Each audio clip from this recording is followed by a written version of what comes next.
তোফাজ্জল হত্যার দৃশ্য অবলোকন করে মনে হচ্ছে, কেন জানি আমার মনে হচ্ছে যে আমাদের দেশ থেকে এই বুঝি মনুষ্যত্ব, মানবিকতা, দয়া, দাক্ষিণ্য এগুলি মনে হয় হওয়া গেছে। দেশের সর্বোচ্চ বিদ্যাপীঠ ঢাকা ভার্সিটিতে এমন একটি জঘন্য হত্যাকাণ্ড, এমন একটি নির্মম হত্যাকাণ্ড যা পুরো জাতিকে স্তম্ভিত করে দিয়েছে। আমার কাছে মনে হলো এই হত্যাকাণ্ড সম্প্রতি ঘটে যাওয়া সব হত্যাকাণ্ডের চেয়ে জঘন্য এবং নিকৃষ্টতম। কেননা প্রতিটি হত্যাকাণ্ডেরই কিছু কারণ থাকে, রাজনৈতিক কারণ, ব্যক্তিগত স্বার্থ, পারিবারিক দ্বন্দ্ব, প্রেম বিষয়ক ইত্যাদি ইত্যাদি। কিন্তু এই যে তোফাজ্জলকে হত্যা করা হয়েছে, একজন প্রতিবন্ধী, যে ব্যক্তিটি কাউকে চেনে না, যারা হত্যা করছে তারাও জানে না ওকে, কিন্তু তাকে হত্যা করেছে সম্পূর্ণ ঠান্ডা মাথা। যা অত্যন্ত ন্যাক্কারজনক এবং এই ছাত্রদের দেখে মনে হচ্ছে ওরা ছাত্র নামের কলঙ্ক এবং এই বিশ্ববিদ্যালয়ের ভিন্ন কলঙ্ক। শ্রোতা মণ্ডলী, আমি বিশেষ করে আজকে ছাত্র ভাইদেরকে উদ্দেশ্য করে কিছু কথা বলবো। জানি না এমন জঘন্য নরপশুরা কীভাবে ঢাকা ভার্সিটির মতো একটা বিদ্যাপীঠে, যাকে প্রাচ্যের অক্সফোর্ড বলে খ্যাত, এমন একটি প্রতিষ্ঠানে ওরা লেখাপড়ার সুযোগ পায়। আরও দুঃখের বিষয়, ওখানে একজন প্রভোস্ট ছিল, উনি ঘটনা দেখেও তিনি চলে এসেছেন, কোনো ধরনের ব্যবস্থা না নিয়ে। নিজে তো করলেনই না, কোনো আইন প্রয়োগকারী সংস্থাকেও উনি ইনফরমেশন করেন নাই। খুবই দুঃখজনক। জানি না উনি ওই বিশ্ববিদ্যালয়ে ছাত্রদেরকে কী শিক্ষা দেন।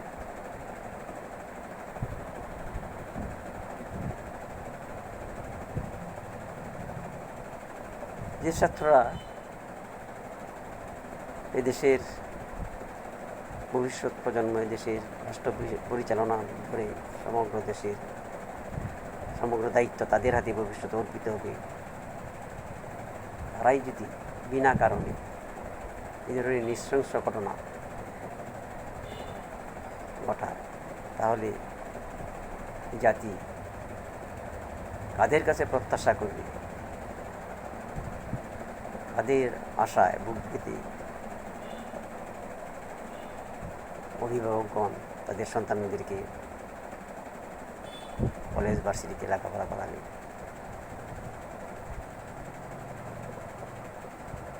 আমরা জানি যে ইতিপূর্বে যে বিশাল গণ অভ্যুত্থান বলেন, ছাত্র জনতার ঐতিহাসিক বিপ্লবী বলেন, যার মাধ্যমে দেশ থেকে একটি কর্তৃত্ববাদী ব্যবস্থা সমাপ্তি ঘটেছে, এরপর একটা অন্তর্বর্তী সরকারের মাধ্যমে দেশের সর্বক্ষেত্রে সংস্কারের জন্য বিশ্ববিশ্রুত ব্যক্তিত্ব ডক্টর ইউনূসের নেতৃত্বাধীন এই সরকার দেশ পুনর্গঠনের কাজে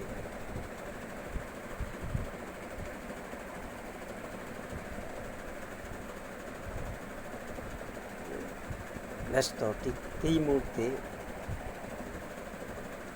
এই সরকারকে আমাদের দেশে বিশেষ করে ছাত্র সমাজ সার্বিকভাবে সহযোগিতা করবে, এটাই প্রত্যাশা। যাতে করে এই দেশে একটি সাস্টেনেবল রাষ্ট্র বিনির্মাণে তারা একটা কাঠামো তৈরি করতে পারে, সেই প্রত্যাশা এই দেশের 18 কোটি মানুষের। এই সরকারকে ব্যর্থ করে দেওয়ার মতো যারা যে কুচুকরি মহল চেষ্টা করবে, তাদেরকে সবারই উচিত সর্বশক্তি দিয়ে প্রতিহত করা। আজকে যদি ছাত্র ভাইদেরকে প্রশ্ন করি,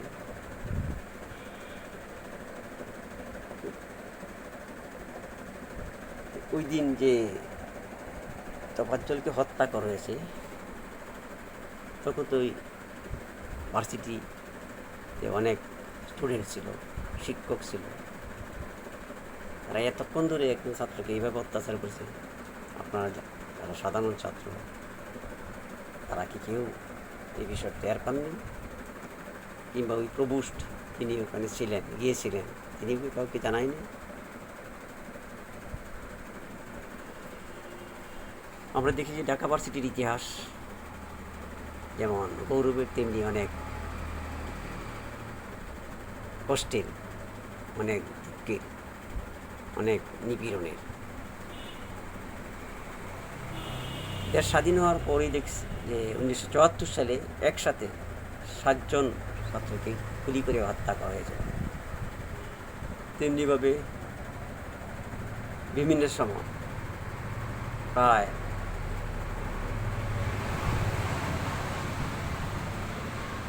অর্ধ শতাধিক ছাত্র হত্যা হয়েছে এই ঢাকা ভার্সিটিতে।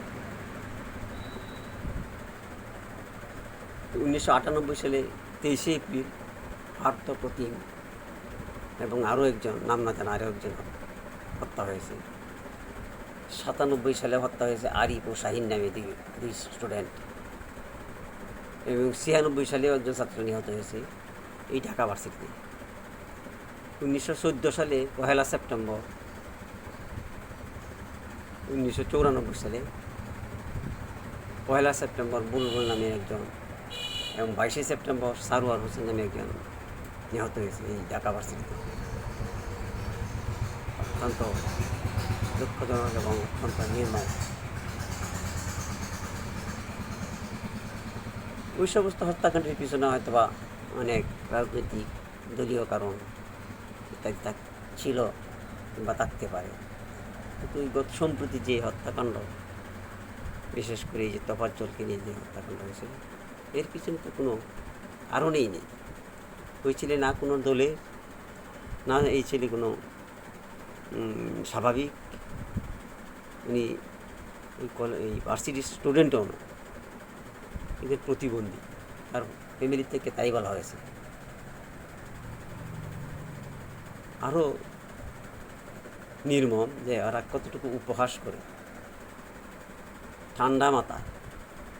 প্রথম তোফাজ্জলকে মারধর করার পর সে যখন বলল যে আমার ক্ষুধা হয়েছে, তখন থেকে নিয়ে পেট পুরে খাওয়ালো। তোফাজ্জল কি জানতো যে তাকে খাওয়ানোর পর তাকে হত্যা করা হবে? তারপর তাকে আবার নিয়ে গেল, নির্মমভাবে সবাই মিলে পিটিয়ে হত্যা করেছে। ঠিক এমন ছাত্র নামের ওরা কলঙ্ক।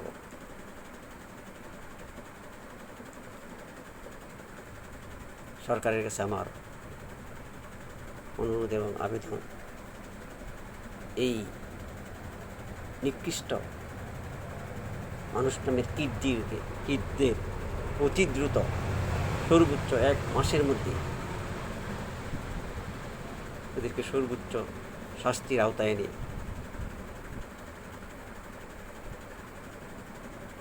ওদের মৃত্যুদণ্ড কার্যকর করা হোক, এবং যাতে করে পরবর্তীতে এই ধরনের কোনো কাণ্ড বিশেষ করে ভার্সিটিতে সংঘটিত হতে না পারে, সেই জন্য সর্বাত্মক ব্যবস্থা নেওয়ার প্রত্যাশা করে আমি আমার কথা এখানেই শেষ করে দিচ্ছি। আমি আমার আলোচনা এখানে সমাপ্তি করব। আসসালামু আলাইকুম।